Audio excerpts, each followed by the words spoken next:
Welcome to Relics Radio, your favorite weekly podcast dedicated to the metal detecting and treasure hunting community. Here are your hosts, Ken from Adventures in Dirt and Tony from 5280 Adventures.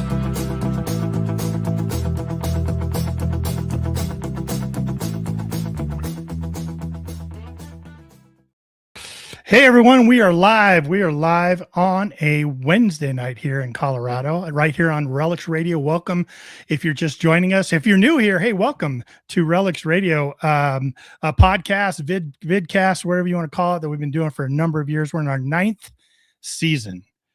Absolutely amazing to know that a lot of you have hung with us all those years and you continue to listen on the audio downloads later when you're driving around. And it's real cool stuff. Let me bring in my co-host, Tony. You know him as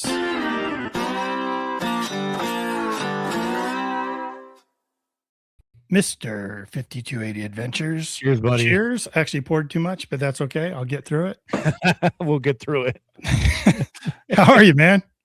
Oh, I'm doing all right. Man. It's gosh, I'm not gonna lie, like there's lots going on at work, so I'm a little wobbit today, but I'm gonna get over it.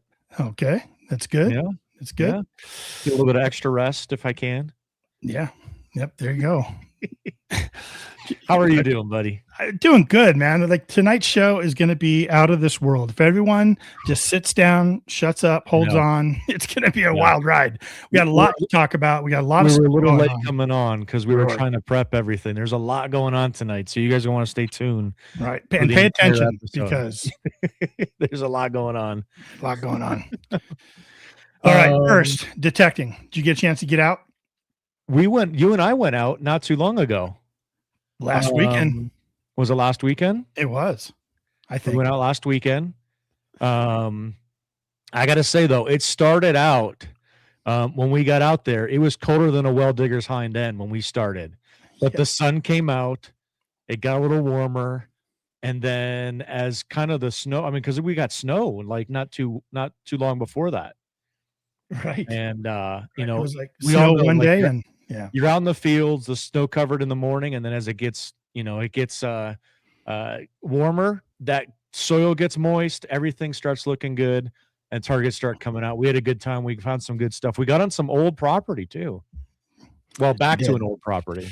Right. So we had two things, right? We had property that was a new property basically for us. And that's cool.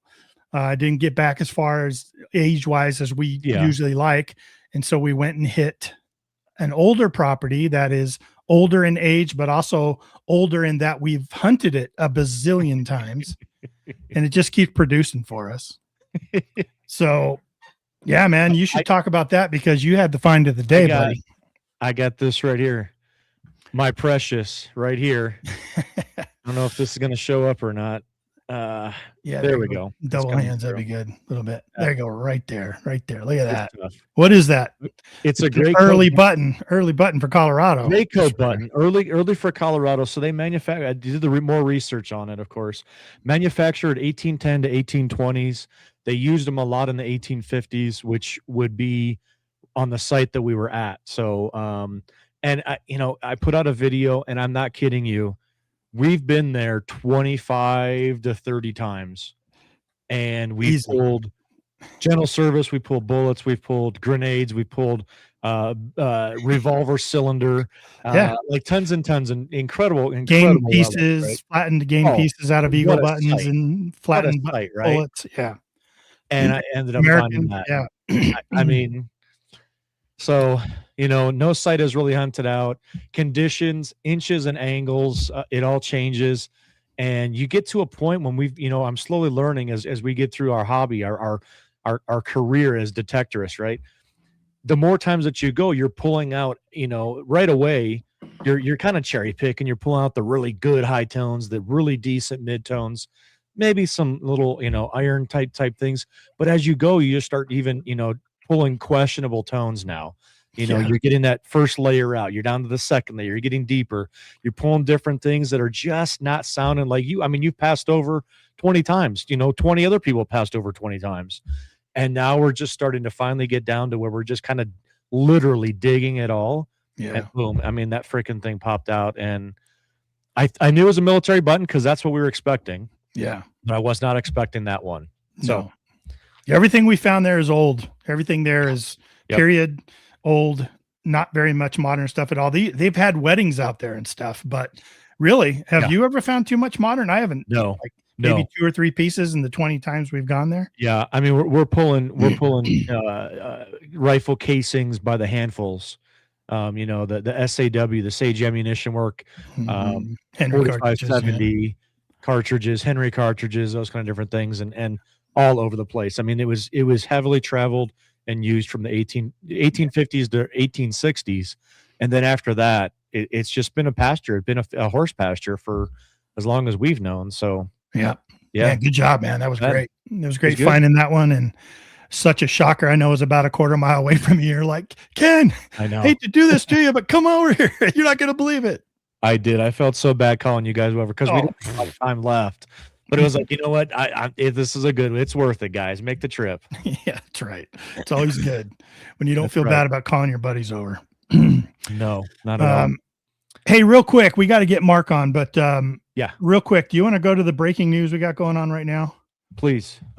Some greatest breaking news. I don't know. A lot of you might not even be aware of this. We probably should have done a whole show on this, but the Beacon Star, let us know in the chat if you guys have been involved in the Beacon Star treasure hunt.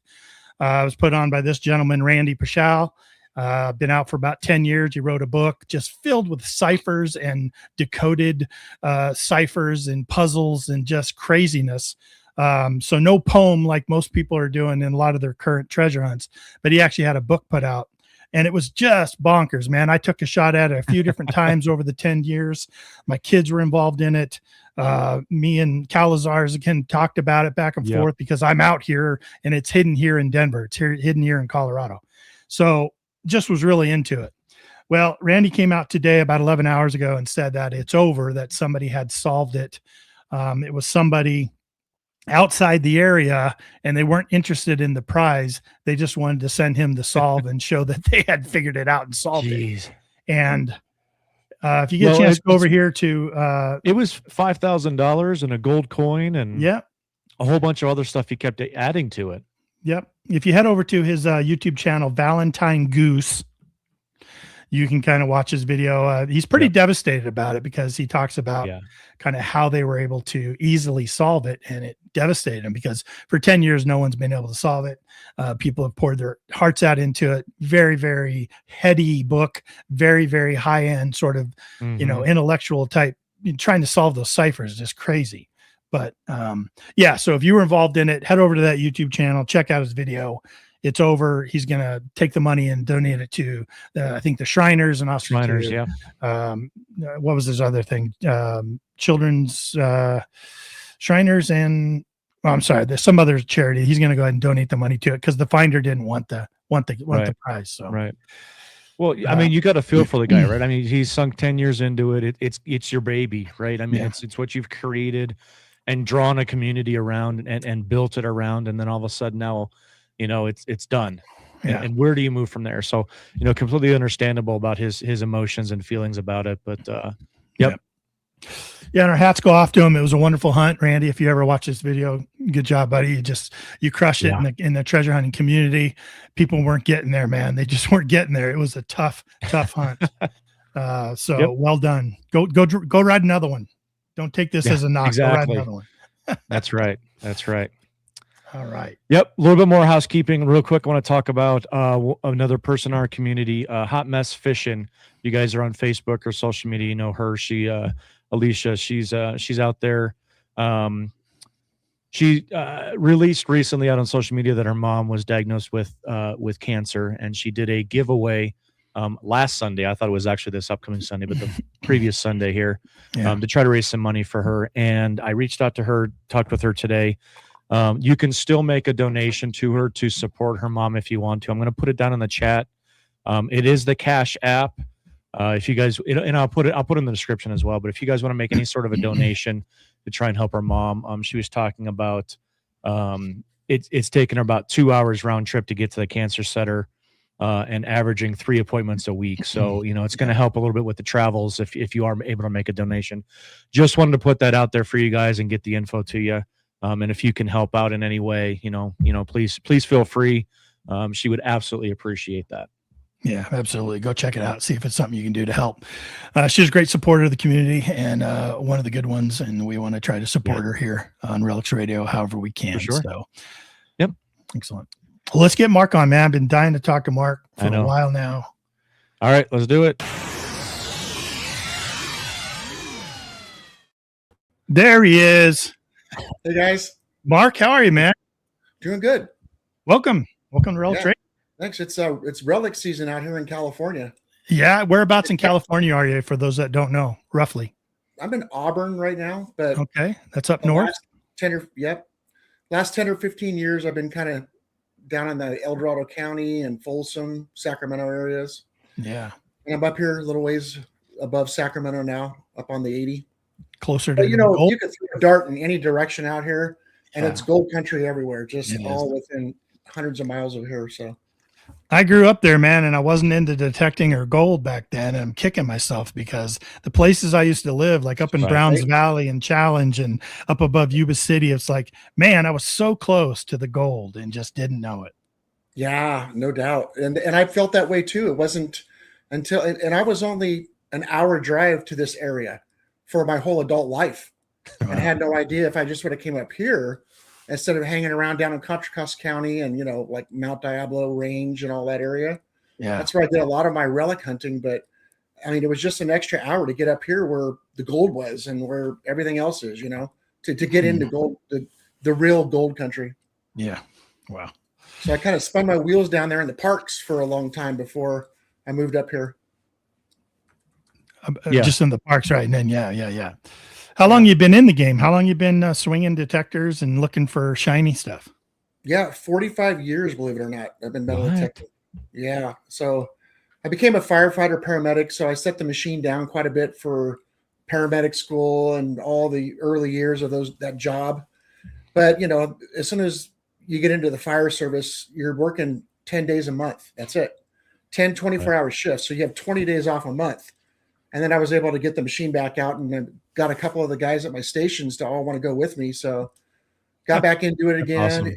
And, but it wasn't until like only 16 or 17 years ago when I moved up here, up north from the Bay Area, that I got into the relics and gold, Yeah. I met my buddy Ron Swenson, who's watching right now. He's actually watching us right now. Yeah, hey Ron, I wish he was able to tune in because he's such a cool guy to talk to. But he got me, up to another level at the park game where I was finding the good deep silvers, and then we both kind of just drifted into relics, from after that point. And I moved into the same town as him just by total coincidence. And then that was off and running, and we had a YouTube channel that he started called California Relic Adventures. Yeah. And we got really into the research side of it, and nobody else apparently around here was researching. And that just led us to, X marks a spot 1,000 times. So, wow. I know last time you were on, you were telling some of the stories, you were showing some of the relics, and didn't Ron move east? Didn't he end up moving east? And I think that's what you're telling me, but amazing. Cause the research is where it's at, man. And yeah, no doubt. Obviously you guys had done a good job with that, cause you guys have been on some incredible history discoveries over the years for sure, man. Yeah, we were really surprised at how accurate the old survey maps were. We started to overland those and then looking at just historical documents and reading a lot too, reading miners' journals and stuff like that, and just picking up little clues here and there that we never would have thought about. In fact, the last time I was on your show, I talked a little bit about this, but I'll bring it up again because it's so important. We would find these way stations along the old wagon trails, from the gold rush. And these trails were used heavily for everybody coming from Sacramento up to Placerville. At the time, they called it Dry Diggins or Hangtown. But anyway, we were right, in the middle of the area where the road came through. So we just started doing research and figured out where all the so-called truck stops were along the way. Yeah. And people would stop, with their wagon trains, the oxen and, horses and just everything. And I was reading a document one time about one of the houses that was there. And the lady that lived there just casually mentioned that across the street, her servants lived across the street. Oh. And she said that they would always have the drovers, especially, the big teams of horses coming in, go way out behind the house downwind and camp out there because she didn't want the animals up at the house. Yeah. So me and Ron are like, dude, let's go, So we went back to all of our old spots we'd already been hitting, and we just went downwind, and guess what? Look at that. Yeah. They were there. Like, it's that kind of information. It just sets everything off for you. That little bit of information, you know what I mean? Yeah. I just happened to catch that in one of her journals, So, Yeah. Wow. Like somebody told me, like back when they were traveling the trails and horse and wagon and stuff, like they would about 20 miles a day is what they could make it until they have to sort of camp again. And so if you get spots between two stations, right, you could then find a spring somewhere in that 20-mile range, maybe, and you might find some kind of stopping place along there, Well, that's really accurate because this place that I'm talking about, it's long gone now and built over, but at the time, it was called the 22-mile house or the halfway house. And it was literally halfway from Sacramento to Placerville. And it was the last stop before you started the climb up. So it had everything going for it. So people would just typically go to this place because it's as far as you can get. And they took a full day to get there and a full day up the hill the next day to get to Placerville. And the team. That's gone now? I remember the 20-mile house. That's gone now? At the time it was called the 22-mile house or the halfway house. Oh. And it was also the home of the first California state senator, John Butler. So that had a lot of history there. That's amazing, man. Like, shoot, you got me all itching to do. Tony and I have been talking about research past couple of days. We've been like shooting information back and forth. And every time you get this like revelation, like, yes. Oh, I haven't checked that. Oh, you haven't checked that? Oh, we haven't checked it. Oh, yeah, let's go check that. Yeah. And then we got friends of ours that are constantly emailing us, like telling us their good news stories of what they're into and what they're researching and what that's turned. There's nothing better than doing the research and then finding some kind of that to come through fruition, that come full circle to where you actually. Absolutely. Yeah. I mean, it's the same with finding gold, right, Mark? Like you do the research to find out where the gold's dropping out in the river. You do your best guess, educated guess, and then you go and you actually find it. It's like, wow, man. So we just went kind of backwards on that whole principle. We started with where the diggings were.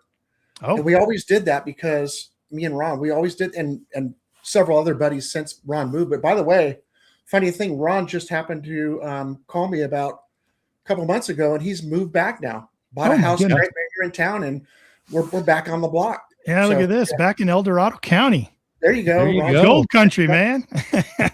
Tony, I guess we are making a trip back out to California. We are. Bring it out. Yeah. So we went to where the diggings were. And the reason we went there is because we wanted to find the camps and find their stuff. And we would always accidentally find crazy gold while in their camp because they were camped where the gold was. And typically nobody, they didn't have metal detectors. And they wouldn't dig right where they were sleeping or where their little camps were and their towns were. And we were in there and we're finding gold by accident. And it's significant gold, like crazy stuff. And then like another example is there was a hotel along that same road. And we happened to catch that there was a spring somewhere across the street from it. So everybody else would have went to the hotel and searched there. But we went to the spring loaded because that's where everybody was camped right at the spring. Right. So, yeah, absolutely. Yeah, it makes sense, man. I bet it was loaded. Holy cow! Those little details, just the little research details that really matter. Yeah. So a lot of people, have a lot of people watch the show, comment. They've had a lot of guests on and stuff, and you always hear this a lot. Man, everything's just hunted out. It's like, no, man, that's where research comes in because every now and then, if you're smart enough and you do the work, you're going to find places that no one has touched or no one has thought about, Well, you just touched on that with Tony's story a minute ago where he went back, right? Yeah. And it reminded me of this buckle right here. So this tongue was dug. You can see this tongue was dug live on one of my videos. And about a year later, I went back there and I found a spoon, a Chinese spoon. And I wanted to find the rest of it to see if I could maybe fix it, restore it or whatever. So I started just digging all the iron off the top of this little mound. And I'd found this tongue at the base of the mound. And the day that I found this tongue, we hit that whole thing hard trying to find this other half. And I had bought another half for it, and I had another half on it. But it wasn't until I went back and I found that spoon and started digging all the iron out, trying to find a spoon. And in the middle of that iron was the other half. So, well, wow. Yeah, that's a super cool buckle. That's a super cool find. But you got to talk to me about this. Okay. Is it up there, Tony? Not yet. Okay, how did I do that? It says it's sharing it. Let me stop sharing. Let me try it again. Yeah. Share screen, window, that one, share. There we go. Oh, yeah. What? So you have found a few buckles. The one you just held up is this one up here underneath our logo, right? Correct. Yeah. And that display case is behind me right now. And so is another display case full of buckles. And this is what me and Ron were always targeting. We really wanted to try to get in the 50s, the 1850s. They only made these. There's a guy that wrote a book. He's a local. Actually, he lives in Auburn, a guy named Max Bell. You can check that book out. Max Bell's the author. And I think it's called Gold Rush Buckles and the Men That Wore Them. That's the name of the book. So me and Ron met Max. We got the book, and we realized these are like collecting baseball cards. Like you got to have them all. Every page has a different one. And so this is what we were targeting. And they were only made from about 1850 to 55. And then they stopped making these. But when you went into the merchant to get your stuff, to get your boots, your gold pan, your pick, and everything else, they would always buy a couple pairs of pants. And a lot of times these were sewn into the pant. The belt itself. And I also sent you some pictures of some daguerreotypes from photos from the 1850s showing the miners with these on them. And so basically we tried to go, if we started finding barbers and anything that wasn't 50s, we just moved on. We were gold rush snobs, man. Well, we would just move on. Looking for we got 50s because this is what we were targeting. Oh my gosh. Yeah. Look at that. That's the California Eureka buckle there. Eureka. Yeah. Eureka. But you can see these. That is so cool. Two-piece. So there was was there any significance of the different buckles themselves? Did they represent certain things, or was it just more of a general? Like I saw the ones that had it looked like a general service. Right. So most of the themes were very patriotic, like everything was back then, Yeah. And so, but then it started getting to the point where they made like Ron found one of the rarest ones ever. It has a cross on it. So there's a religious one. And then in my display up there, you'll see I have the upside down anchor in there. That's an anchor that was a big ship anchor, and it was worn upside down for whatever reason. We're not really sure. We think it has something to do with sailor lore, but the way that the buckle was, the way that the right side wreath goes into the left side tongue, well, this was backwards, and it had the anchor upside down. But we finally found a photo of it worn by a miner from the 1850s photo, and sure enough, it was upside down. So they started making, different things like that. And there's that actual miner right there. That's the stamped miner. Look at that, man. You got hills, you got shiny in the back, you got a pick. Yeah, isn't that awesome? He's got a shovel. Yeah. He's got a hat on. I don't know what he's stepping on, maybe a rock. And then there's a bunch of water underneath him. There's a cast miner you'll see in my pictures as well that I have. And in that one, you could see the bear, the California bear in the background of the miner there. So this is the kind of stuff that they probably wore that just to make them proud to be, patriotic. And also some things were very specific to certain things like the one with the anchor and the cross, but most of them have eagles on them. Wow. Incredible. No, I know everybody in the live chat's drooling over it and talking about the collection and who said I want to be a snob? Oh, right? FLX detector said I want to be a snob. Absolutely, man. That's amazing. And then for those of you who don't know, this is a heavy cast brass one, super heavy. I mean, you could put tools on this on a brass on a leather belt, and it would be a utility buckle because it would never break. The belt itself would break before this broke. And then there's the thin stamped ones we find, and we find about 5 stamped ones to every one cast one. That's a cast piece there. It's amazing. I don't think I've ever seen a cast one. No. And those are rarely ever broken when we find them, but the stamped ones are often bent and broken when we find them. Incredible, man. Real quick, I just want to mention Full Metal Digger. He says that he's going to have to start going to California first. He's not allowed. There's nothing left in California. There's nothing left in Ohio. He needs to just stay in Germany. That's it. Just stay over in Germany, Dave. California. Yeah. You just keep to your own, Dave. Right. Yeah. Hey, everyone in the chat, I want to let you guys know too, is that we're doing some giveaways tonight. We're doing a bunch of giveaways. So be prepared to, even if you're lurking. So if you're lurking in the background and not in the chat, we're going to ask you to type in some hashtag words here in a minute, and it'll put you into the contest to win some great giveaways. What do we got going out tonight? We've got what do we got going out tonight, Mark? You had some great things you wanted to donate that were sent over by High Plains. My buddies over at High Plains Prospecting sent this out. Josh and Travis are donating a Profine 40 tonight, brand new. Sweet. So that's cool.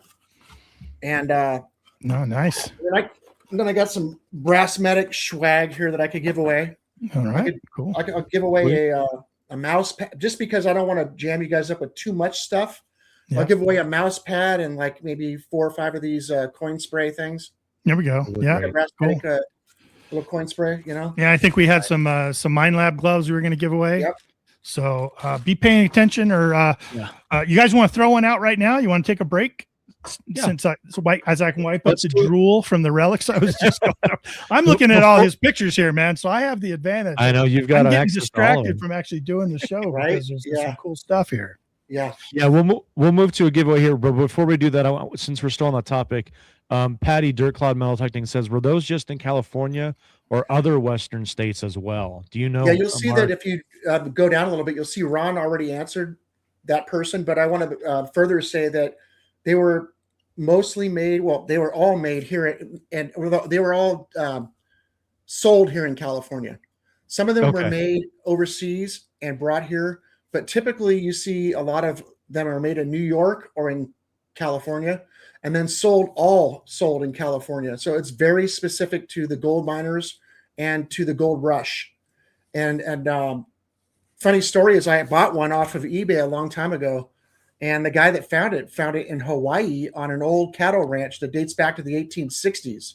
Wow. So the miners, when the gold was done here, they wore these on their pants back to the Civil War. And then in the 1860s, they might've had this on in the Civil War. And then also the same thing, like the cattle ranch in Hawaii on the Big Island, an 1860s cattle ranch, somebody had their gold rush buckle on from when they were digging gold in California. Can you put that picture back up of all of the buckles? There was one in particular that I wanted to just get a really good close up, and maybe. Well, yeah, sure. Let me. And I could pull the buckle too. Here's the thing. The picture I showed you before was just the left side of his shelf. So here is the entirety of his shelf there on that one shelf. I was curious about the. Oh my gosh! So you want to see left side or you want to see right side? Left side, right there, right in front. I do believe the one said something about New York. Down here, right? That one right there. Look at that. We call those clothier buckles. And by the way, I'm going to get in big trouble if I don't say it correctly. I've been corrected many times, and we have some experts here that did tons of research. Yeah. And they are not called buckles; they're called clasps. Oh, okay, clasps. So I don't want to say buckle anymore because the super secret buckle club will get mad at me. But this is the Bondi brothers from that group, right? Exactly. Oh, trust me, I'm already out, man. I'm already. Me and Ron both got kicked out early, but the one behind it there and the one to the right of this photo, you can see these are all clothiers, and they were the ones that were sewn into the pant. And Bondi Brothers was a company that made the pants and the buckle and the belt and the whole thing. And when you tore up your pants and they weren't wearable anymore, there was no reason to keep the buckle because all of the other pants had buckles and belts on them. Sure. So you would just discard them and we find the parts. Man, who would have known? I would have never known that. That's amazing. Some say San Francisco on the bottom, like the one behind it. You can't really see it. I could grab it real quick and show it to you. But it says another brothers, huh? Yeah. Pollock brothers. Right? Pollock brothers. Oh, the old Pollock brothers. Tony, you know them. Yeah. Jack and Virgil Pollock. I'm probably related to them. I don't know if you can see that on here, but probably not. Let me quit sharing. Let me get off this screen here. There we go. The focus is, you can't see it. But anyway, this one says San Francisco on the bottom. Oh, wow. That's absolutely amazing. I mean, I think, Jason, Detect SD, said, who loses that many buckles? But you nailed it, right? I mean, they were already sewn into the pants. So what's the sense of saving this buckle if your next pair is going to have a buckle as well? So it just got discarded with the pants. Man, those two right there, brother. Those two right there. My eyes just can't stop looking at those. Those are amazing. That is incredible. Tell me about these heart ones. Answering a lot of questions. And that he's said to somebody that they're not sash buckles. And we hear that a lot. Oh. In fact, I was guilty of finding one. I found one of these 15 years ago at a park in San Francisco with Ron. And I went on some other place and said, I found a sash buckle. And man, I got corrected immediately. First of all, it's not a sash buckle. It was a belt buckle, but you can't call it a buckle. It's a clasp. So there's a bunch of correct nomenclature involved. But interesting. Tell me about these hearts. Yeah, so those are clips. They're suspender clips.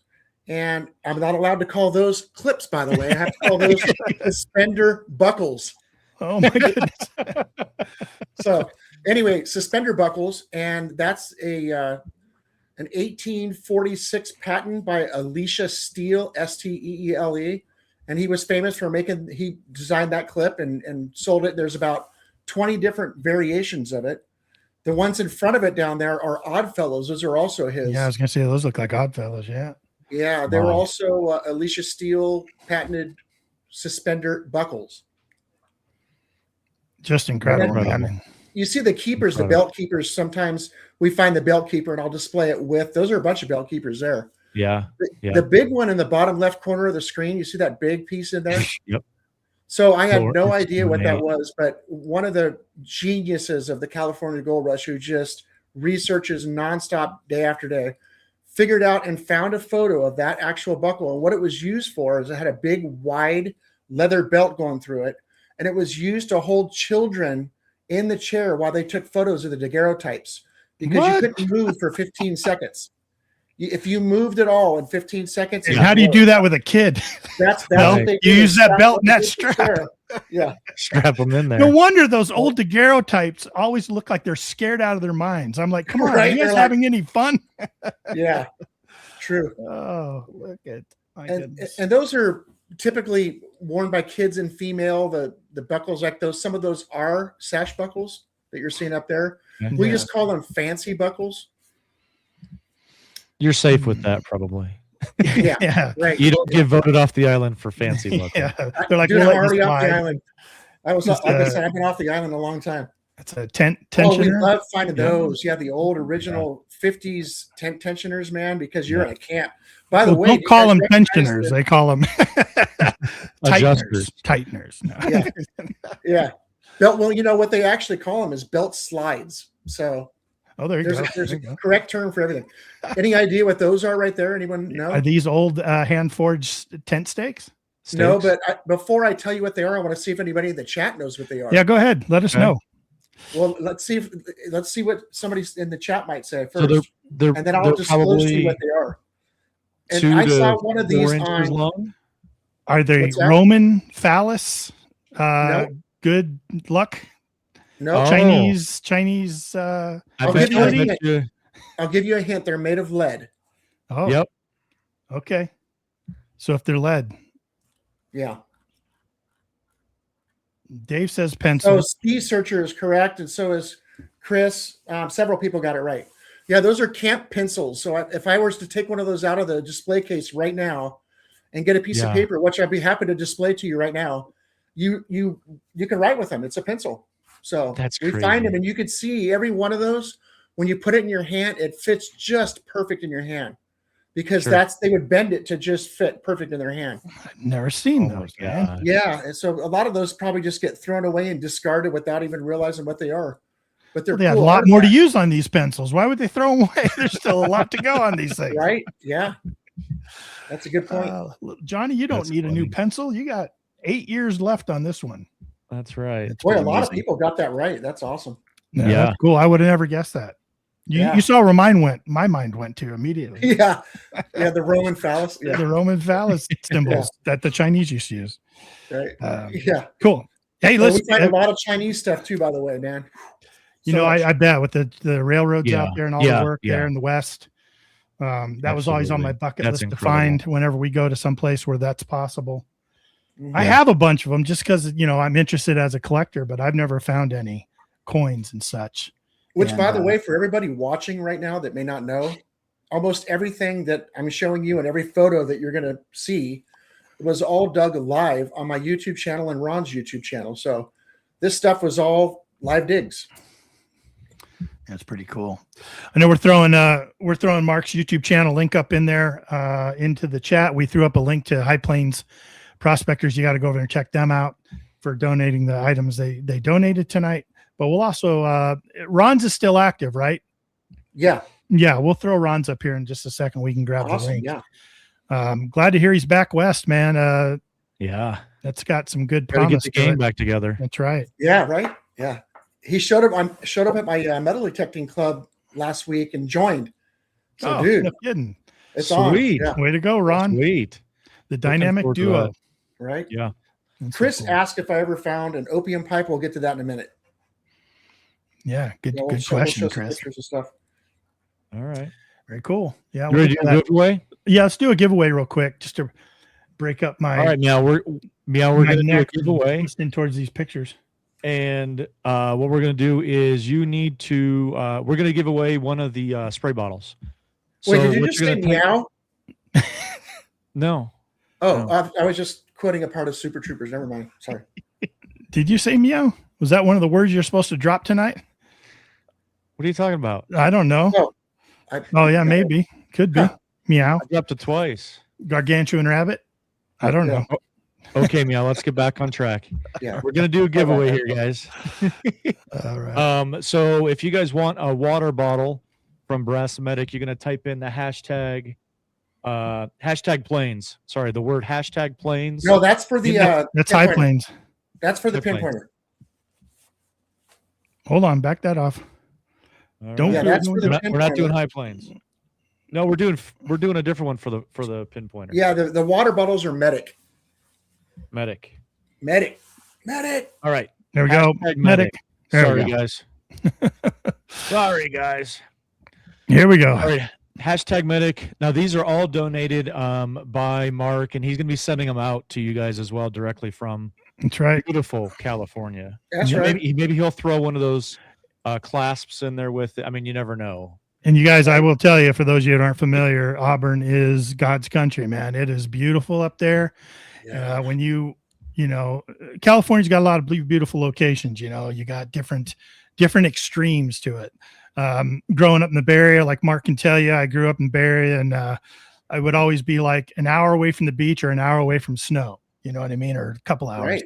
And That's so you just true. had Yeah. everything. So Yeah. he's up in the mountains in Auburn. It's beautiful up there. Most of my family lives up there just below him, but absolutely love it. I feel so at home there amongst the trees and the mountains.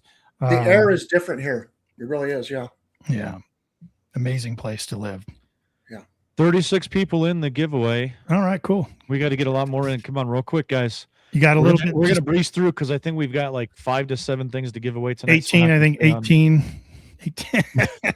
I told Ken earlier, I said, this is going to rival our Christmas giveaway that we had like last month Right. with the amount of things we're giving away tonight. That's So right, man. it's awesome. Yeah, jump on in here if you're lurking. Hashtag medic, all one word.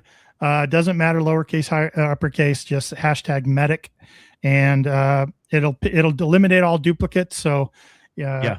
you know, he's only going to choose one entry from you, but you have to enter to win it. Yep. And you All got to be live with us, guys. Ski Yeah, we Searcher won't give said, did you see Go what ahead. Ski Searcher said? Yeah. California knows how to party. That's right. In the city of Compton. Yeah. Ski Searcher's an old, he's an OG spinner, right? He's like you, I think Oh, wow. Matt had done some DJing once upon a time. So Nice. Okay, right on. Yeah, that's awesome. yeah, I'm sure he knows those songs for sure. All right, let's give away this water bottle, guys. Let's do this. Oh, 5 Mile Relic Hunter wants a pencil also. He wants to relic off one of those pencils. Nice. All right, let's go. All right, 39 peeps in here. Good luck to you guys. Let's do it. Good luck, everybody. Here we go. Who's it going to be? Bob Rose. Awesome. Rose. Excellent. Very So, cool. Good job, Bob. here's what you guys do. Anybody that wins tonight, what you should do is you should email me at dk@adventuresindirt.com. Tony's running the scroll along the bottom. It's just the letters D, K, and that at adventuresindirt.com. And send me your contact information. We'll get that right out to you. I'll send it over to Mark, and he can send that out to you. But we appreciate that. Thanks for the support, everyone, and good luck on the next giveaway we do. Show that bottle again. That's pretty cool, Mark. Those little water bottles. Yeah, it's a Brass Medics Coin Aid. Coin Aid. Yeah. So for those of you that don't know, I was a paramedic firefighter for 26 years. So I was a paramedic, and they call me Brass Medic because I wrench on these buckles a little bit. These clasps. I fix clasps. Don't, oh my gosh, I'm gonna have a T-shirt made. It says, "Don't call them buckles." Right. Then put the credit to Brass Medic. I'm making fun of it, but I mean, the guys that did the research, it's legit. They really did do the research, and me and Ron got a lot of guff from these guys early on, and we started calling them the Super Secret Buckle Club because there was this little group, and they didn't want me and Ron like divulging that this was a thing, So, Right. I joined a button society one time. I found this button in a park, and it was like half brass and half stone. And it was etched, and it was a beautiful buckle. I couldn't tell the age of it. It was really odd. It was like a wagon wheel, so I had a lot of space. You remember that, Tony? It was right when you and I first met each other. And I went on a crusade to find whose buckle that was. And I joined an online buckle society. Button, not a buckle. Buttons. Yeah, and this button society. And oh my gosh. First, they were wonderful, wonderful people. And they were all really interested in trying to help me find out who that button belonged to. But yeah, they all had their niche. That's for sure. Yes. Yeah. That's the way it is. Terminology out I had no idea about. So I do a relic show here every year in April. And it's the only show of its kind. It's just a gold rush relic show. And you see a lot of gold show up, a lot of coins, but mostly it's just these buckles or the clasps and all this other stuff that we find in the gold camps. But they told me when I did that show, you're never going to get all these guys in the same room because they all hate each other. Yeah. But build it and they will come. So they all go. So there you go. It's been kind of fun. Excellent. Well, you sure sent me a lot of pictures, man. I know that. So give me a percentage. Like what percentage of you looking for relics versus you looking for nuggets in the river or in dry washes do you think you are active in? Yeah. 9 times out of 10, I'm going for relics. And 10% of the time, well, it's with gold at $5,400 today. Yeah. Man, I might have to change up a little bit. Change it up. Yeah. I mean, that's getting crazy. It's a lot of work, man. People that have never dug for gold in the rivers and prospected for gold. Yeah. It is really a lot of physical hard work. I mean, you work all day loading buckets and buckets of buckets of concentrates through sluices or whatever you're going to use, a dredge or whatever, but you might only pull just a little bit out for all that work, where if you do your research and you go out, you might find 2 or 3 really good relics for the day. And, but there's nothing like finding the gold. And another thing to keep in mind too is if you're metal detecting for gold, every nugget that the machine can hear, as small as the nugget can be heard, is a $20 bill. I mean, that's the smallest. It's automatically going to be $20, and now it's probably more like $30 or $40 is the smallest piece we can find. So that stuff adds up quick, man. I mean, a Gold Monster 2000 sells for $2,000, and it wouldn't even take a half ounce to pay for itself. Wow. I mean, it's so crazy right now. So let's talk about that Gold Monster 2000. Like I was familiar with the 1000, right? And a lot of people did reviews on that, and they were kind of all over the board and stuff. But I always remember you telling me how impressive that machine was. Yes. So Tell me about that Gold Monster 2000. Like what do you think makes that so special? I know it's kind of a hybrid machine, right? It's a little bit of a PI, a little bit of a VLF. Yeah. Well, I'll just give you a little story about my first time out with it ever. I turned it on and listened to it, and I mostly hated everything about it within 2 minutes. I was like, I hate this and everything about it. And I'm listening to it, and I got a couple signals that has a VDI meter on it that goes up to 99, 0 to 99. So I had some 1s and 2s that were repeating, and they were on the top of the screen is a gold chance bar, they call it. And it's going to either go to the right and hang hard right and tell you that it's possibly gold, or it's going to go to the left, like that photo right there. It shows you that it's all blacked out on the right. You would think that because it's telling you it has a good chance to be gold. And then if it was the other direction to the left, it would be iron. So I'm getting these signals that are repeating, and they're filling the whole right side of the screen up, just like you showed there. And it's like a 0 or a 1 or a 2. And all I'm finding is little tiny pieces of birdshot. But then I started thinking, well, wait a minute. If I'm finding birdshot, then, around an area where there's small gold, I'm going to find small gold. So then I went out, to the area where the gold finally was and found a couple nuggets. But I noticed that everything that I was digging, 99% of it was just birdshot. So I thought, okay, I'm not going to dig 0s and 1s and 2s anymore. I'm going to go 5 and above. So I got a signal. It was an 11. So I dug that. It was a nice nugget. I'm like, okay, so 10 or above. So the next one was a 15. Dug that, and it was a nice nugget. But then I got a 37. And I'm like, 37? Holy cow. And a couple nice pieces of gold were found on this hillside where I was at. So I got a little excited. So I started digging down to this 37. I got about 8 inches down, and I can't hear it with the pinpointer at all. Now I'm thinking, man, this is awesome. So I removed some dirt, got the little 5-inch coil down in the hole, and now it's like 68 or something on the VDI meter. And I'm, again, super excited. So I get like I said, the pinpointer down there, and I can't really find where it's at. It took me 10 inches to get to the pinpointer to go off at 10 inches. And so I dig down, and about almost a foot down pops out a wreath to a cast eagle wreath buckle part or clasp part. Yeah. It was almost a foot down. And this hillside that I was at had been hit really hard by a couple of relic buddies of mine with Deus 2s, and they don't miss much, So I called them over, and I said, first of all, number one, a 5-inch round coil for this at a foot down. That was just completely mind-blowing. A 5-inch round coil should not be going a foot down on any machine, and it did. So then they said, well, put it on the ground. Let me listen to it. So we put it on the ground, and the Deus, no matter what program they went to, couldn't hear it above like 8 inches. The reason why is the ground was just blood red, just rusty, completely highly mineralized soil.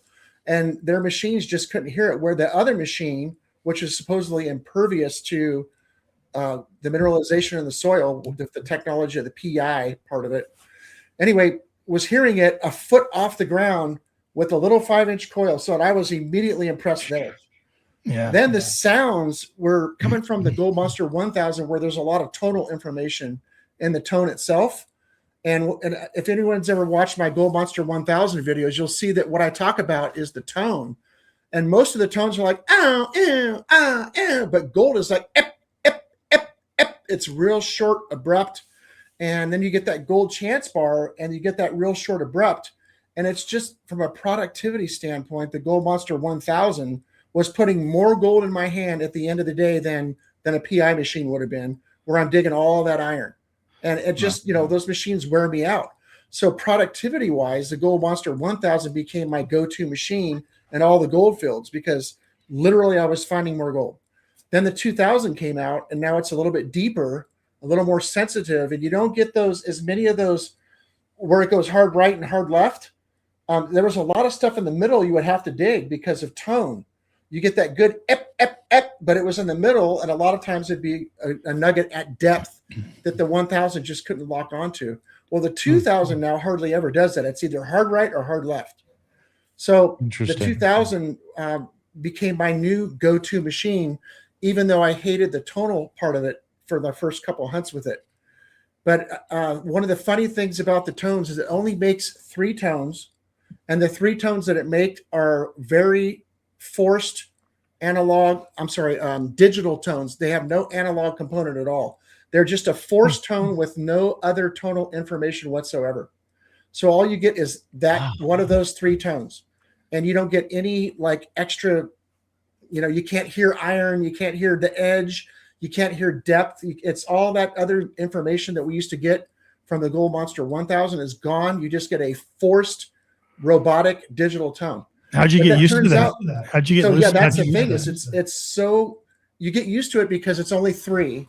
And what happens is you always have a baseline threshold going the whole time. It's like the whole time. And by the way, funny thing about this, I got to tell you, it's kind of cool. That tone that's playing on the threshold that's always there is 528 hertz.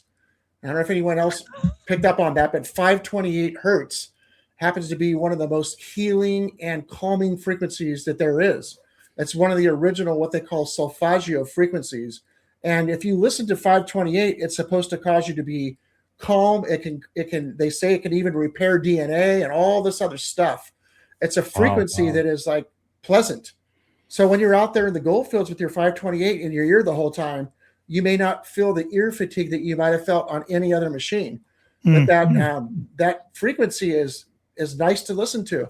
Hey, you're a detector, right, Mark? Yeah. You think they did that on purpose? So I found out that, doing a little research that, yes, I think so.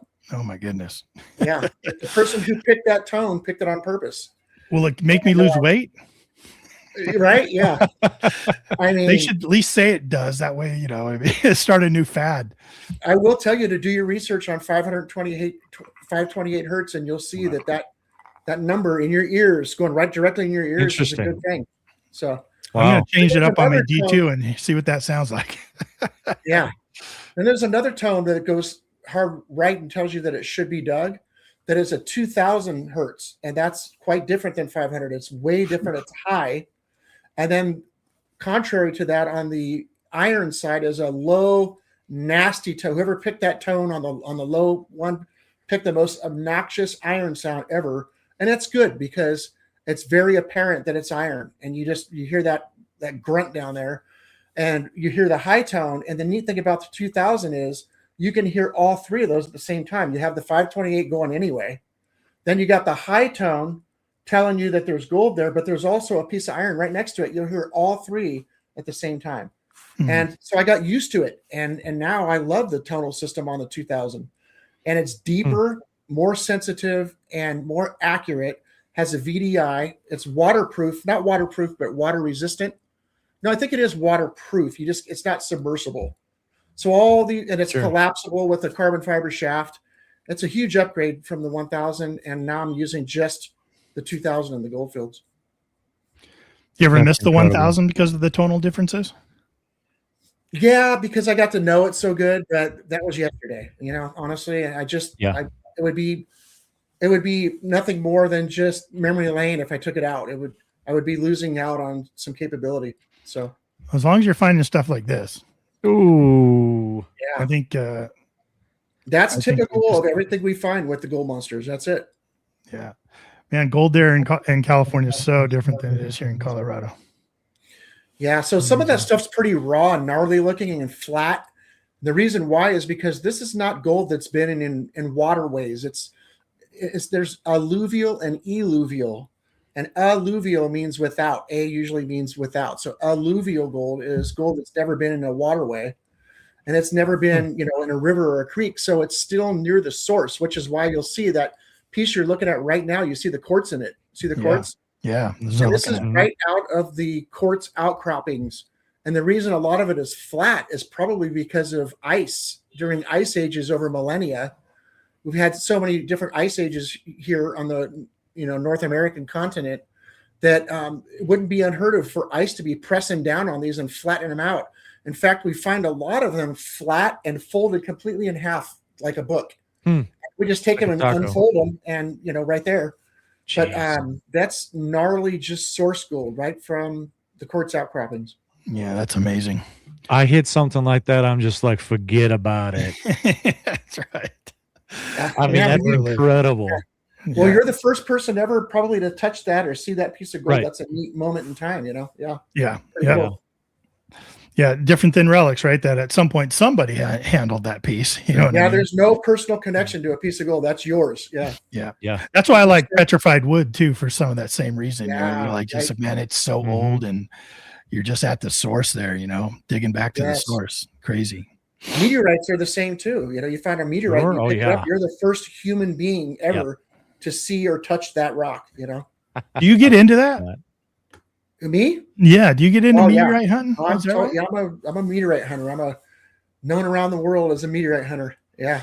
Oh, you know what? I think we talked about that last time you were over in like Salt Lake or something like that, or way out there in Nevada. I had a nice one, a few years ago in Salt Lake City that I found out in the desert over the edge of the town. And the Great Salt Lake is probably where most of the pieces landed, but some of the pieces carried the lake. And when the meteorites come in and they start dropping stones, the lighter stuff falls off first, but the heavier pieces go further down the stream field. And further down out into the desert area where I was at is where the big pieces were at. And I found some that were in the dirt, actually buried in the dirt. And I was able to dig them out, and I saw the puncture in the playa in the desert. It's a dry lake bed, and it's like flour, that dirt, very, very compact, just like you would think on a dry lake bed. And you see the puncture in the sand, and you start digging down, and there's a rock in there. And I found one that was a little bit bigger than a softball, and it was pretty exciting to find that.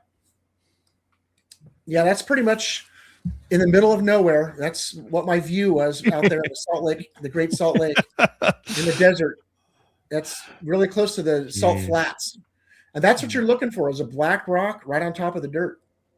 Stands out, And that's one of the pieces I dug out that was down in a puncture hole. Yep. Wow. There it is.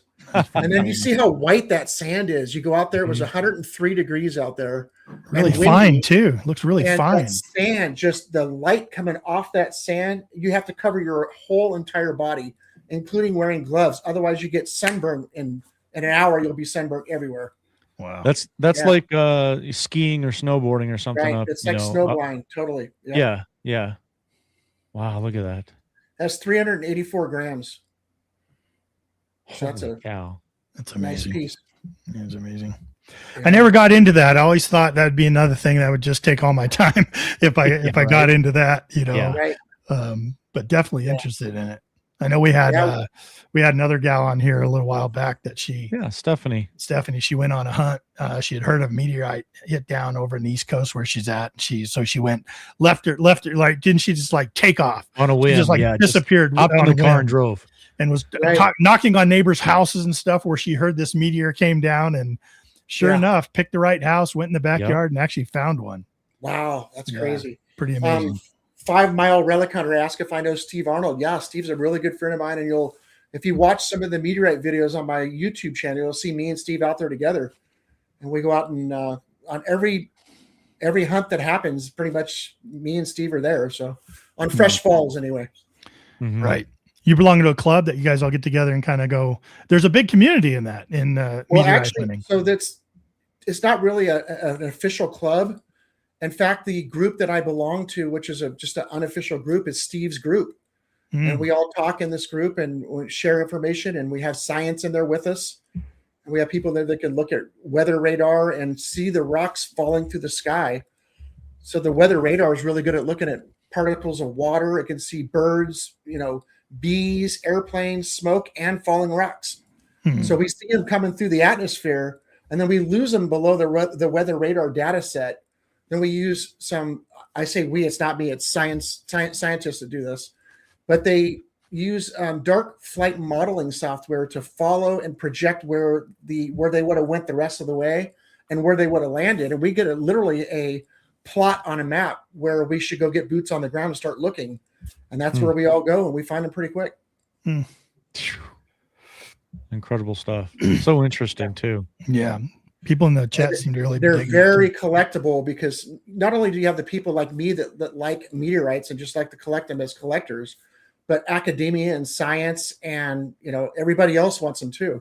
So scientists want them because there's reportedly the building blocks of life are in some of these. You have amino acids and water are locked up in meteorites.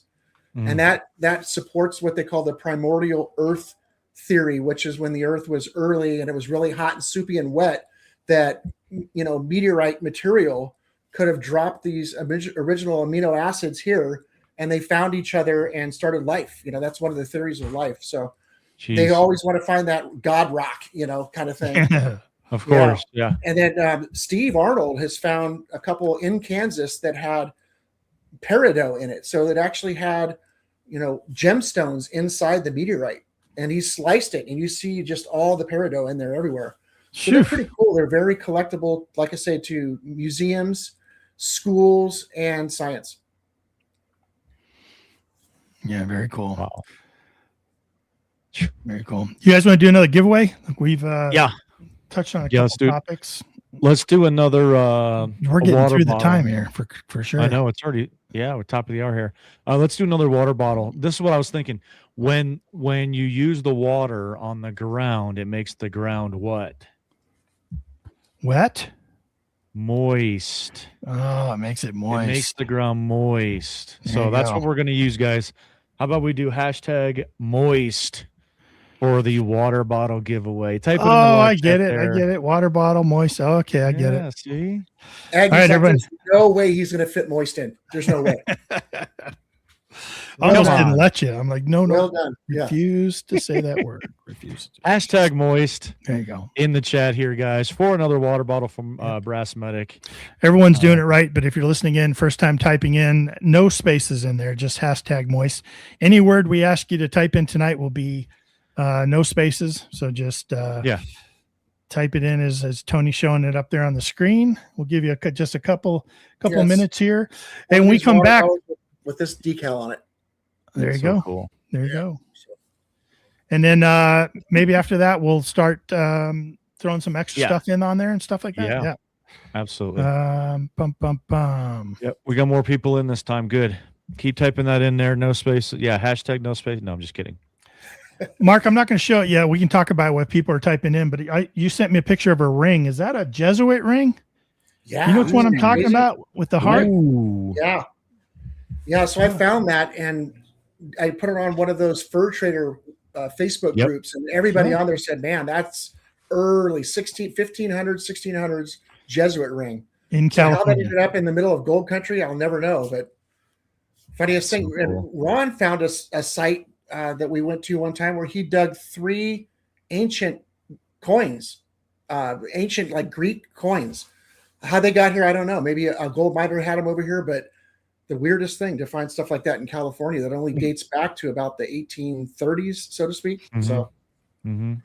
The original fur traders, the Native Americans were here forever, but the fur traders got here in the late 30s and stuff. Yeah. We've had some great guests with copper culture, fur trading, and they've been some of our best episodes. That was my favorite episode ever you guys had. Yeah. That was crazy. Yeah.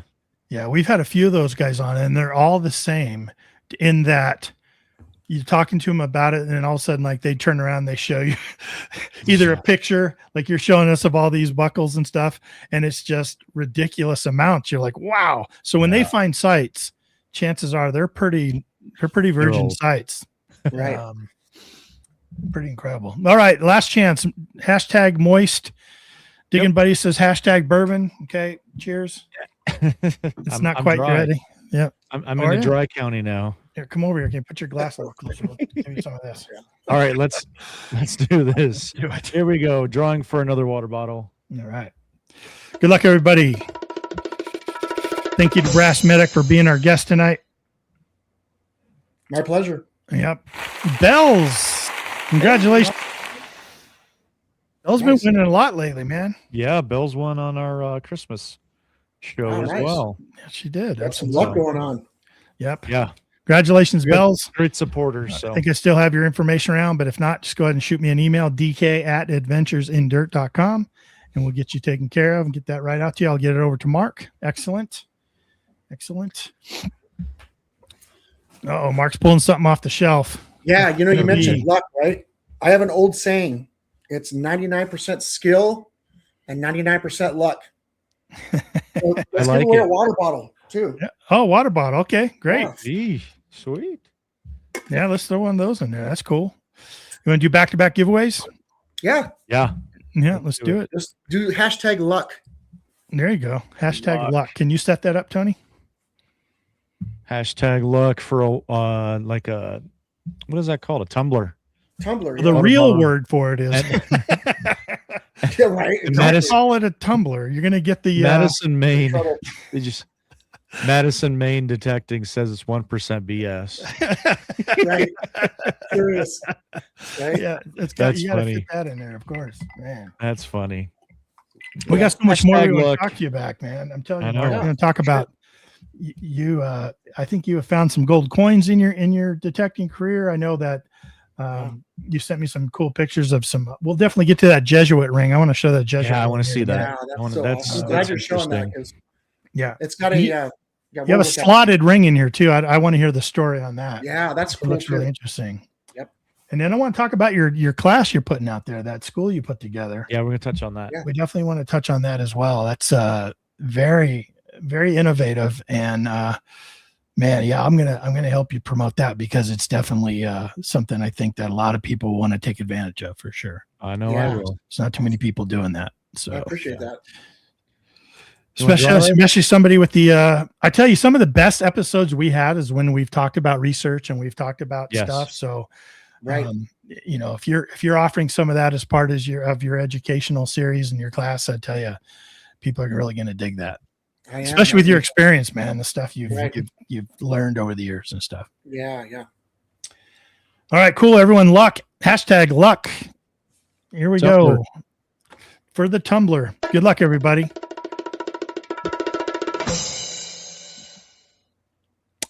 Ta-da! There we go. Marvin Schabacher. Nice. Marvin, Awesome. congratulations. I don't know if we've talked with Marvin before. So Marvin, No. make sure you email me right at the bottom of the screen there. You're going to see a scroller and it says dk@adventuresindirt.com. Go ahead and get a hold of me through there. Give me your information. I send it to Mark. He fills that with a bunch of margarita mix and he sends it right out to you. Yeah. You got to provide the tequila though. The alcohol. Yeah. No, Yeah. congratulations, Marv. Congratulations, man. Yeah. Great. All right, where are we going to next? Like I think it was who was it? Let's Somebody see the just said, Beneath the Bluegrass said, thinking this is a 2-part guest. I'm Good, yeah. thinking you're This right. is part two. This This is part two. But yeah. Yeah. Can you show yeah. that ring? I want to see that Jesuit ring. Yeah, we'll put it up here. Because only, I mean, like I said, we've had some incredible old copper culture type of guests that's all that they do. They're in that area and they find these types of rings and have collections like, oh my gosh, they're just such an incredible decorative personal piece. Yeah, it looks like something that you would see found in the UK or Scotland, Mhm. but it was found here. Yeah. Isn't that a heart on fire? Is that what Yes. that? Yeah. Yep. Some of them have a hand with the heart on Yeah. the hand in the fire, but a Yeah. lot of them are just that. Yeah. Is that what made them determine this was older? Because it didn't have the hand? I don't know. I'm not sure, but I showed it, in a photo, and then people answer back with their own collections, and they had this exact one in their collections. Wow. Wow. So yeah, apparently it must not be as As it's not a rare. one of a kind. It's not a one of a kind. No. So No, but it's certainly not common. Find yeah. something that old over here, especially then. And you found that in California. Yes. Do you know what's really amazing is the fact that you didn't destroy this thing, pick it Right. up out of the ground, Yeah. Serious. Yeah, no doubt. because that's delicate. The ground is going to tear this thin metal up. The fact that it's Right. still attached is really cool. Like, it's pretty awesome, man. Another thing too that's Beautiful. kind of cool is the area where this came from. A lot of the things that I sent you pictures of tonight were found in this area. This area has been completely terraformed, and now it's just this giant community. And some of the areas are like where I would have found like my bust half, my 1829 bust half, which is like XF plus, beautiful bust half. That spot is now 50 feet underground with a parking lot on top of it. So these are all true saves. Everything that came from that area these are true saves. Yeah. That's amazing. Ron wants to know, are they tied to the missions? Oop, where'd he go? There we go. Yeah, they are. Tied to the missions. Yeah. 100%. Yep. Sure. That's what everybody said on the Facebook group as they came up with the mission, the Padres. Yeah. Let me ask you about this one. I think I got a couple pictures of this one real quick. I need to learn how to do this faster. So that couple pictures, yeah. There you go. Tell us about this, Mark. Oh, so that's cool. So we found that. Me and Ron was with him when I found that one day, and it's silver. It's solid silver. It's real chunky. There's another picture too of it on my finger. But what's cool about this is they just took a strap of silver and then bent it into the shape. Before they bent it and soldered it, or fused it together, they used square nails to make the holes. So those are square nail holes. Yeah, they did. Look at that. All the way around the ring. And they literally just bent it into shape and then soldered or whatever. And it's just amazing that so crude. Yeah, it's like minor folk art. Like trench art. Right trench from art. a gold rush site. So beautiful. Wow. Yeah, that's very cool. Love man. stuff like that. Yeah. Oh, dude, yeah, it's so personal. Somebody actually made it out there in the field, and Yes, totally. Nothing like that. Just that's the only one. Yeah, that's it. Wow, amazing piece. I love it. That was found right across the road from where Ron found his ancient coins. Kind of weird, huh? Two different sites, right across the road. Yeah, that's interesting. You're in the right area. No doubt. Well, hey, I want to get on to talking about your class that you offer. Anything else you want me to pull up here real quick before we get into that? We've got about 16, 17 minutes left. We definitely want to get a couple more giveaways in there. Mark sent me a bunch of photos, so we can really go any direction you want to go here, buddy. It's 45 years of. Yeah. I don't know if people care about the gold coins or not or whatever, but yeah, we can kind of show some of those. I got the one with all the coins and the nugget in there. You want me to show that one? Yeah, this 4-ounce nugget was dug live. So I didn't expect you just to hold up a 4-ounce nugget, man. He just throws that on there. Just so that was dug live on the channel, and we were just walking there. There it is. Yep. Shoot. And so those are the 4 $20 gold pieces I found, and the $2.50 gold piece with a 4-ounce nugget in the middle there in the display. So that's a great display, man. Yeah, that is amazing. People come into your shop, their eyes just probably get drawn right to that. Yeah. You know what I mean? It's kind of funny. What really catches their eyes a lot of the times is not this, but the meteorites. Everybody's like fascinated with them. Like, wow, like forget about the gold that's shining right here. They want to look at the black rock. I don't know. Hey man, I can understand that though. I can understand that. And I'm actually really impressed by that. Like I would hope that's what would happen. You know what I mean? Yeah, that's exactly what they do. They just fascinate with the meteorite. Yeah. Man, that's cool, man. Yeah. So $20 gold pieces, like how did you come up with $20 gold pieces? Because if I drop a $20 gold piece, my friend, I'm spending the rest of my life looking for that thing, especially back in the 1840s, right. Whatever. So early on when we started doing our research and getting overlays going, the first place we went, we actually called it site number 1. It was the first place we went because it was really close to where we lived. We went down the street and went up we found a depression in the ground at site number 1 where the site was. And we started detecting around the perimeters. And I had my daughter's boyfriend at the time was a brand new detectorist. And he called us over and me and Ron had taken him out about a week before that. And I think it was his first time ever out. He found a seated half. And we're like, you bastard, a seated half, right? Wow, seated half, dude. And he was hacking at it with a pick and Ron stopped and like, dude, that's a seated half. So we picked it up and looked at it and we, well, here it is a week later and he calls us over for a seated half again. We're like, wow, at this site number 1, we called it. So we're looking at it and we didn't even get the cameras out or nothing because we're jealous. We're like, you're not getting no camera time, This isn't going to make California Relic Adventures. So anyway, we walked away and, we're like, dang, that's crazy. And then he called us right back immediately with a $5 gold coin in the same hole. So then we turned the camera on and we sat there and watched him dig 8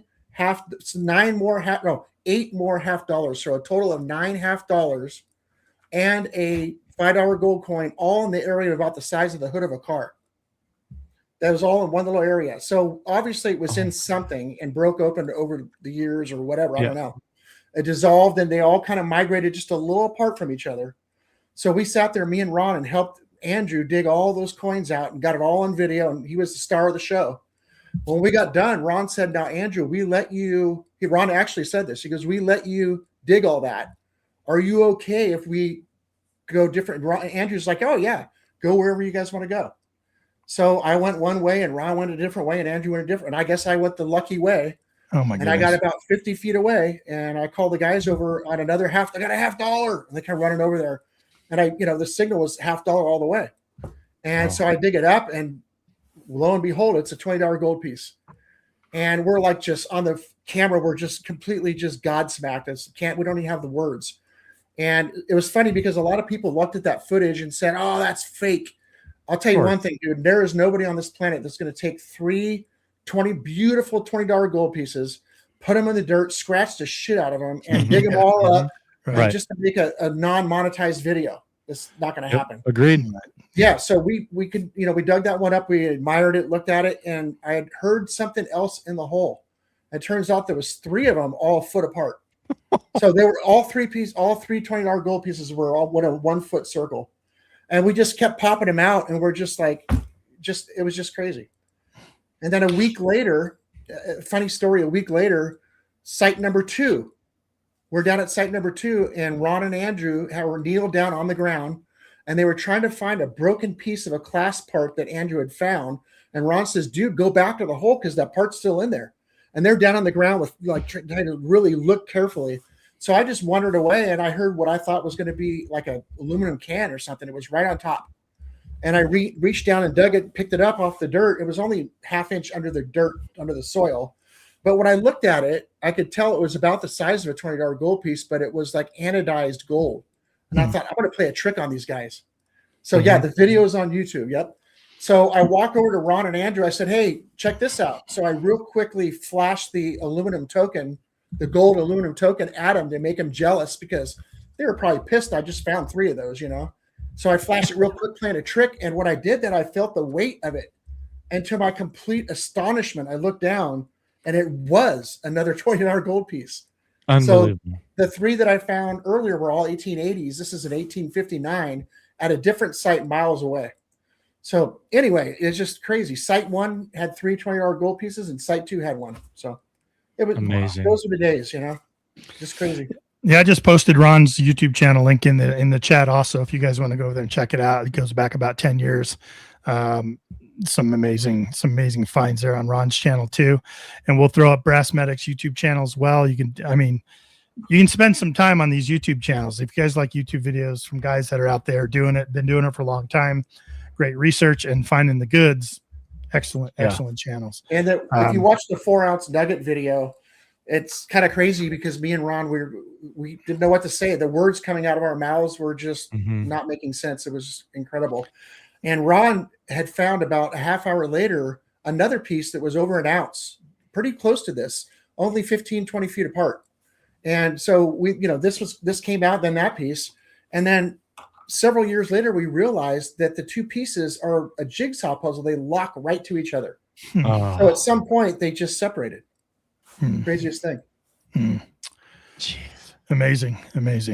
Yeah. Incredible. We'll have to come back and do another version. We'll bring Ron. You know what? It'd be great to have you and Ron on. It absolutely. Yeah. I was looking on his site earlier today, and it was like, that Rev War, that snake Rev War button that he found. Like, that's just amazing. Slave tags, that rattlesnake slave tags. Yeah, all kinds of stuff. He dug a plate last year too. That's just phenomenal. Yeah, we definitely. Ron, so pay attention to that. Or not pay attention to that, but look forward to that. We definitely want to have you and Mark back on to talk about the dynamic duo and just both your experiences in the hobby. I think you guys have a lot to share. You got like this powder flask, man. It's just some cool stuff over there. So incredible. Yeah. Hey guys, let's we're getting close to the end. I know we're going to go long tonight, but so hang in there with us. But let's do another giveaway to try and give away. What do you want to give away? Gloves? Do you want to give away? Yeah, let's do the gloves. You want to do pinpointer? You want to do? Let's do the gloves right now. All right, gloves. Here we go. Minelab gloves. I think they're larges. I think. Yep. Nice. Minelab has some of the best gloves in the hobby, in my opinion. Brand new, given to me by Debbie over at Minelab. So we will totally give those away. Hashtag gloves. Hashtag gloves. No space. Hashtag gloves. We talked about it before. What's your favorite find, Mark? Man, well, you can see why it's hard for me to say what my favorite find is, but yeah, probably some of the hardest question for you to answer. It really is. Yeah. I mean, one of my favorite finds is how about this? Favorite coin, favorite relic. Favorite coin is my 1829 bust half, which is just incredibly, really close to uncirculated. Ron had found a bust half about a year before mine, same condition, just like it was just dropped. So we both have these incredible bust halves. But that's my favorite coin ever. And what was the other question? The relic? Relic. Yeah. So I think my favorite relic is not as valuable, as cool as other people might think, but it's that Gar badge that I found. And the reason I think it's so cool is, and it's a Grand Armor of the Republic badge. It was like a trophy given to some of the high-ranking generals on the Union side of the Civil War. After the Civil War, it was awarded to them. And when you look at it, it's got all these insignias on it, all the companies and stuff. And I did have a picture I sent you of it. Yeah, Mark, it is beautiful, man. It's made out of captured, melted down Confederate cannons. So these are actual cannons that killed Union soldiers. They melted them down, and now it's on somebody's shirt, as a badge. That just blows my mind, that connection, It's one of my favorite relics for that reason. You see that close up. Yeah, we'll definitely show that in a minute. It is so beautiful. The detail work on it is so beautiful. Yeah. Hashtag gloves. I'll give you another couple seconds. We'll throw out these Minelab gloves to you. Make sure you send me an email at dk@adventuresindirt.com and give me your information, and we'll get that right out to you.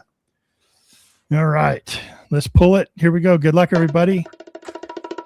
Oh, there we go. There's some drum roll. And ta-da!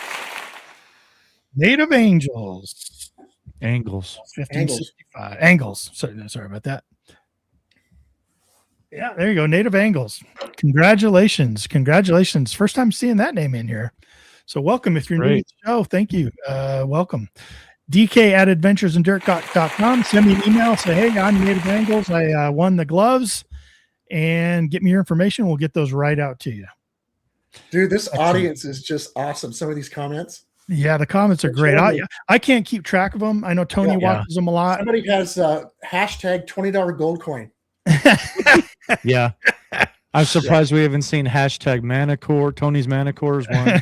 They usually like that one. Hashtag Tony's Manicore. I love it. How about hashtag Garbage? Here we go. Check this one out, Tony. Right. There it is, dude. Yeah. Isn't that crazy? Look at all that. Just so much detail on there. All the companies, those are the companies. And then the other side of the medal has the divisions. You can see the cavalry upper left. Anchor, all of it. Yeah.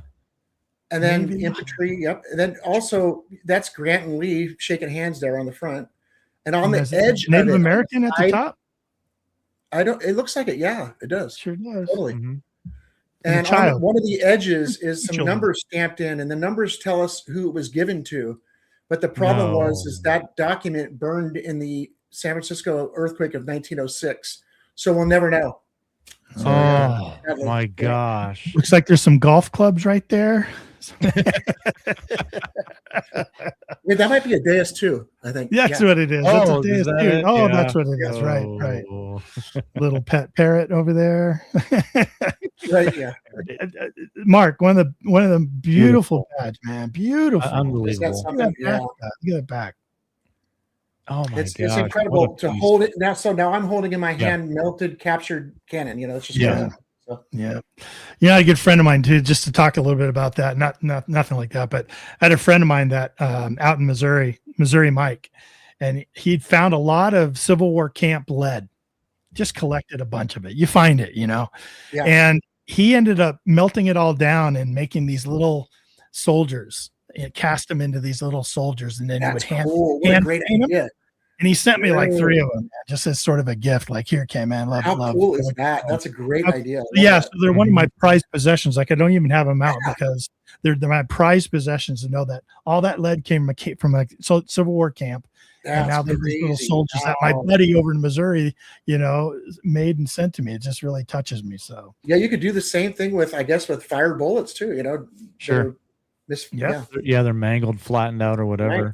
Yeah, you end up finding Beth 505 Adventures.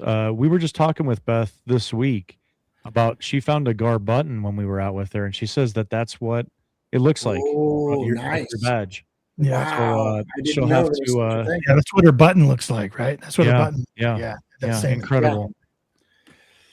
I know somebody asked if I'm exclusively with Minelab, and technically, yeah, I am. I hang my hat at Minelab, and I work with them on all the new machines when they come out. I get to test them and test accessories and stuff.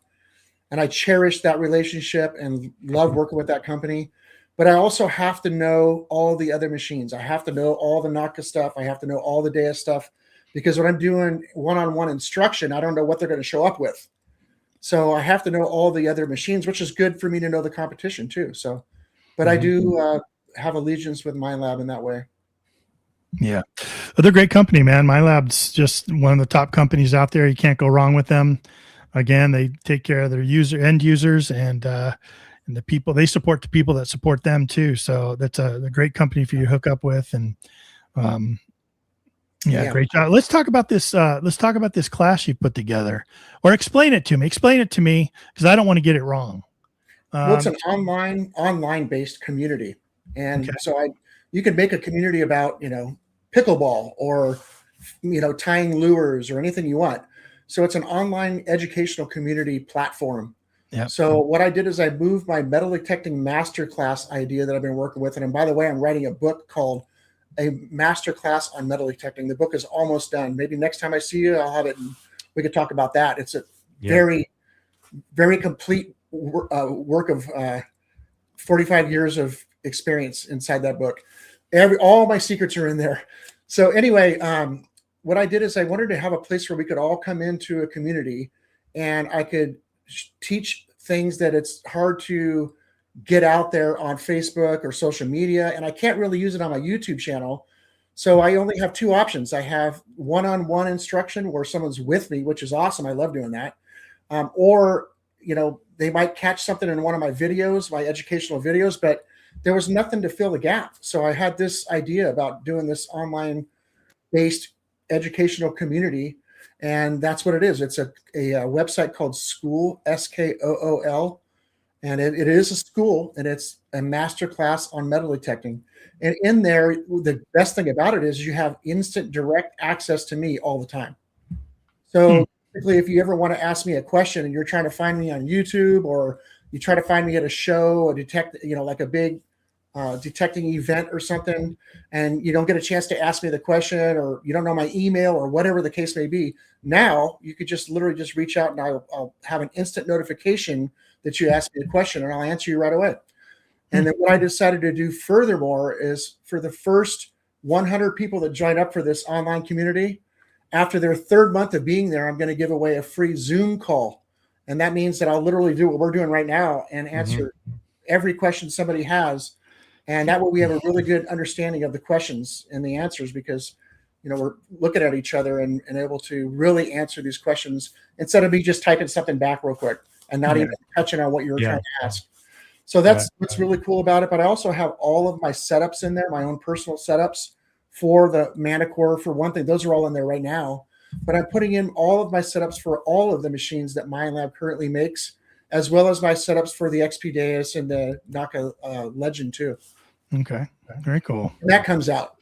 So, which I saw today that it's shipping. That's awesome. Yes. Yep. Yeah, I saw that today too. So, okay. So we're gonna throw the link in the chat that takes them over to that video that they can watch and get there further, right? Yeah. So I put a little 2-minute video together just to kind of introduce it to you, and it's really geared towards 2 different detectors levels. It's beginners for sure, because they don't know where to go to get this information. And it's a fast track right to all the really good techniques. And how many times have all of us seen, us three here and everybody else in the chats, we've all read the comments and talked to people in person that all they're finding is can slaw and nails. And they just bought a $1,500 machine and they're very frustrated. This hobby sucks. I can't find anywhere to go. And all I'm finding is nails and aluminum can parts. And it's really a lot more to do with picking the right spots and then having the machine set up correctly. And, I didn't buy all this stuff. I found all this stuff. So, I dig my nails still and my aluminum can parts, but there's technique to getting to the right places. That's all. Just a little bit of research. And then along with that, I'll have other things that are like permission slips people can just download and use. The formula, like an automated formula. If they find a piece of gold that is a gold specimen, so it's both, which by the way, I sent you pictures of several gold specimens, including my giant one that had 10 ounces of gold in it. There's a way to weigh the gold inside the rock, and that will be in there. And everybody knows I was a paramedic, so I carry a pretty crazy first aid kit on me at all times when I'm out metal detecting. All the stuff that's in there is specifically chosen by me as a paramedic for 20 plus years of being a paramedic, of stuff that's actual life-saving things that you could carry with you. If you're on adventures and you're in the outback somewhere and you're in the forests or the desert, this is stuff you should have with you that could literally save you or your detecting partner or your family's life. Yeah, super important too. Tony and I unfortunately learned just how important some of that stuff is with a good friend of ours that passed in the field. So definitely a great resource. And here's what's cool about what you're doing, Mark. Tony and I are very lucky to belong to a local metal detecting club that we hooked up with here, the Eureka Treasure Hunters Club. Been around since 1973. It's got about 150 members. A lot of old timers there have been around. And having a personal connection or a contact or somebody you can call up that's been doing this for 40, 45 years, there's nothing like that. There's no replacement for that at all, because they've been there, they've done it, they've been around, they know what's going on. They can calm you down when you're frustrated. They can pump you up. They can kind of suggest places for you to go. They can kind of suggest some research that you could do in your area. And it's like just having a mentor, you know what I mean? Right. And everyone needs a mentor, man. And whatever hobby you're doing, everyone needs a mentor. And so I really wishing you a lot of luck with that. And if you're listening on the replay or tonight or replaying this video, think about that. Could you benefit from having a mentor, having somebody that has had the experience Mark has had? And, you know, do you have the means to be able to reach out and kind of grab a hold of that? Because it's valuable. It's definitely valuable. Yeah, Mark's walked the walk. Yep. Yeah. And then I was going to say also for the experts and the more, anything above novice, I would say they start to get to the point where they want to know what's going on with the machine. And I have a very deep understanding of the circuitry inside the machines, not just, going out and swinging and trying to find. If they have questions about anything that has to do with the way a metal detector works, I can fill all of those questions as well, because I'm very well versed in that. I know every setting on every machine in the current lineup with Minelab, else I wouldn't be a detexpert. You have to demonstrate that you know that before you can even get that name as a detexpert. So yeah. Yeah, man, it's been great having you on, Mark. I knew it would be. I tell you what, let's do our last giveaway for the evening. Let's give away that pin punter that High Plains Prospectors donated. Yeah. Let me just say 5 seconds before we do that. Josh and Travis out there at High Plains in Kansas, if you're ever looking to buy a metal detector, I guarantee they'll make you the best deal. And for us here in California and everybody on the West Coast that has bought through them, they didn't have to pay shipping or tax. So I don't know what their deal could be with you. You have to ask them about that, but that's huge. And I don't want to steer a business away from local brick and mortar stores and stuff. I'd always recommend you go, if you have a local dealer, to go to your local dealer, but if for whatever reason you can't, then the next best thing for sure is these guys. These guys have the best website. It's so easy to understand and navigate. Some of those websites for online dealers are so hard to understand, but go check out their website because it's just so easy to get along in there. The whole checkout process. They have multiple award-winning service, and you call them up on the phone. And man, these guys they're just detectorists like us. It's detectorist owned and operated. And it's just, I've never had an issue. And I've always gotten the best service and deals from these guys. Just highly recommend them. And I put the link in the chat for those of you listening later on the downplay and the podcast audio only versions that you can find anywhere that you get podcasts. Check out Relics Radio. It's www.highplainsprospectors.com. Let's go over there and check them out. And that Tell link them is Mark, in the tell them description Brass of Medic all sent of you my- over. Right. I was going to say that link is in the description of all of my videos. Oh, there you So go. if you're looking to buy and you want to include me on the commission side of it, if you click the link inside any of my videos, that'll give me a commission, and I appreciate it. But Yeah, cool. you don't have to do that. So, Yeah, that's cool. and there's Which also pinpointer do you want to give away? a discount in there too. So I have a discount coupon code in there too in my videos. So Okay. Good. What'd so you the say, Tony? pinpointer is the Profine 40. I thought it was There that you one go. made of gold. That's Yeah. that's it. Profine 40. Yeah. Nice From pinpointer. Minelab. There you go. Nice pinpointer. All right, so we're gonna do a drawing on this one, guys. And how about What- hashtag 40? Hashtag 40. You guys Everyone's thought been we were trying to going High guess. Plains. Everyone's been Yeah. guessing. Hashtag pinpointer. I had to hashtag change it. I High had to change Plains. it. You guys were all Yeah. No, we're We doing got hashtag 40. Hashtag 40.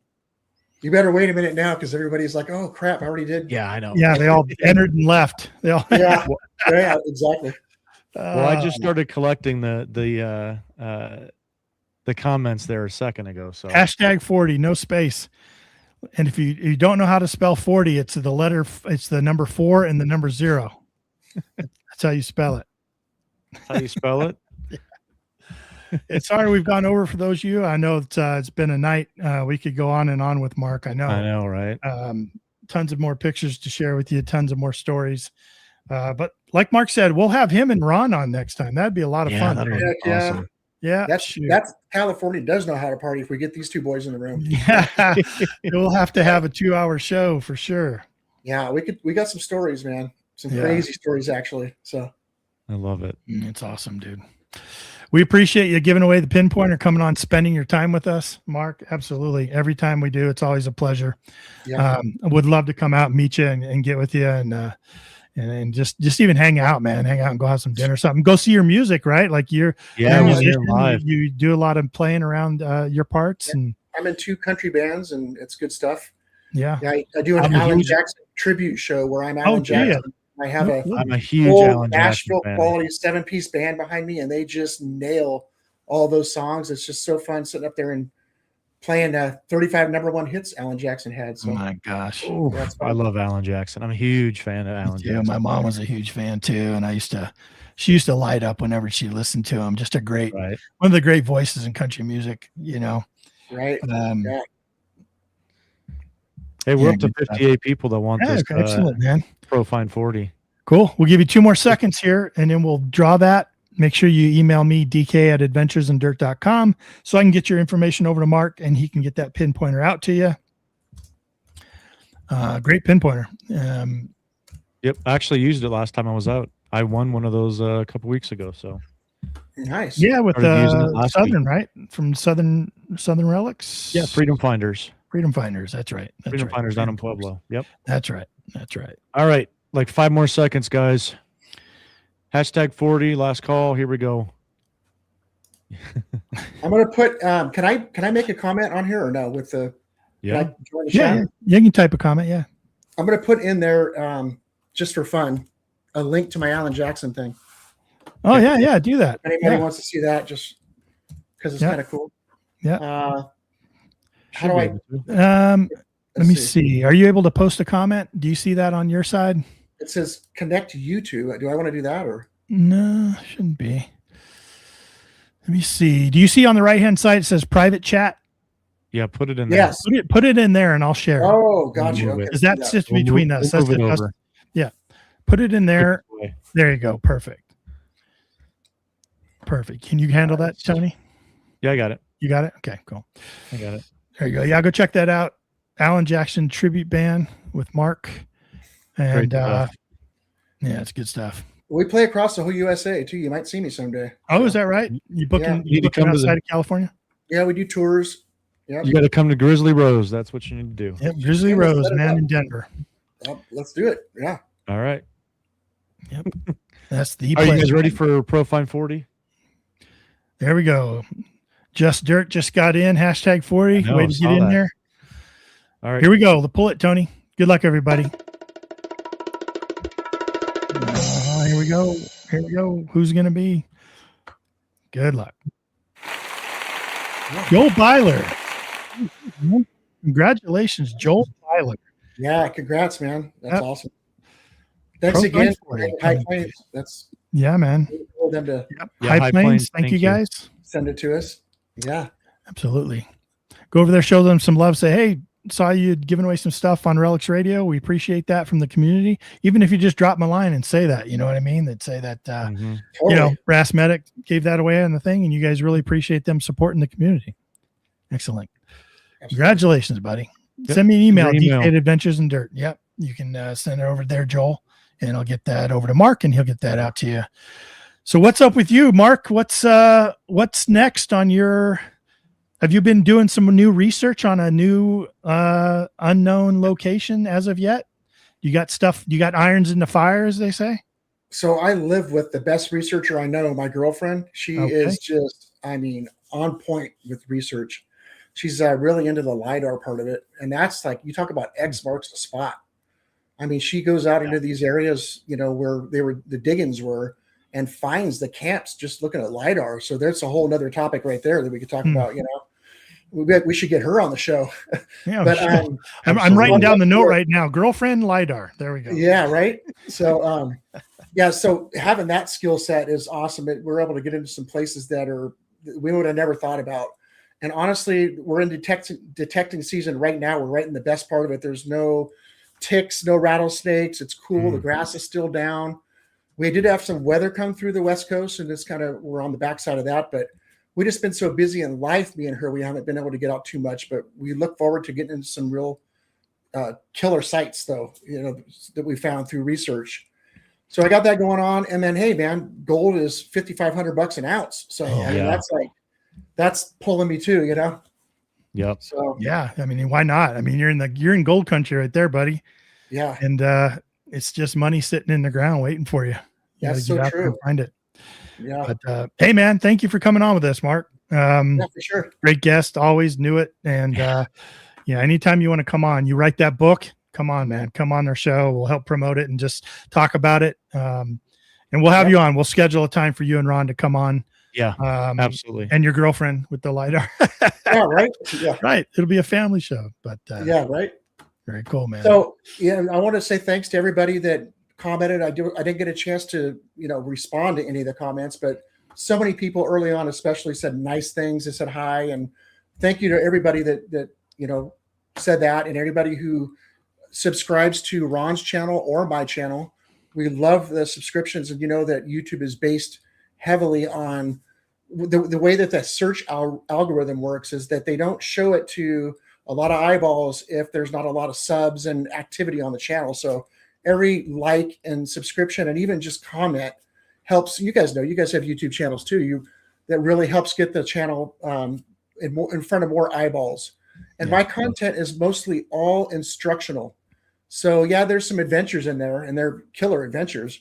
But all I'm trying to do is just get the word out on all the instruction that I want to show about all the machines that Minelab makes and sells, you know. So thank you to everybody that does that for both me and Ron's channel. Yeah. And like I said, for everything that was said, and you guys for reaching out and having me back on. Sure, man. Yeah. Well, thank you very much. We're going to put you down below in the green room real quick. We'll say our goodbyes off the air if you're okay with that. Yep, I'll be down there. Let us wrap up the show. So thanks again, man. Good to see you again.